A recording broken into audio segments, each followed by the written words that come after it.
ANCI Veneto chiede maggiore attenzione al governo in vista della legge di stabilità per il 2016. Maria Rosa Pavanello, numero uno dei primi cittadini, sottolinea il problema degli avanzi di amministrazione. Il grossissimo problema che veramente sta diventando proprio ingestibile e che è anche incomprensibile sia da parte dei sindaci ma anche dei cittadini è il problema degli avanzi di amministrazione dei nostri comuni.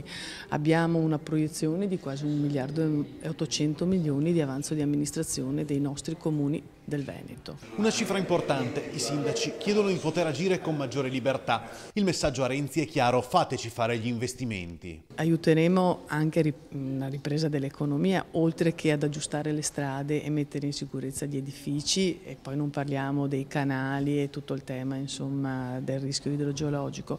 Ma faremo più cose, voglio dire, permettendoci di usare queste risorse che sono soldi dei cittadini, ecco, lo ricordo, sono soldi dei nostri cittadini che è impossibile utilizzare ad oggi con queste regole assolutamente stringenti. A Borgoricco, dove l'ANCI ha organizzato il focus sulla finanziaria del prossimo anno, era presente anche il presidente nazionale Piero Fassino, che risponde così al primo cittadino di Padova, Massimo Bitonci, che si è detto pronto a uscire dall'associazione.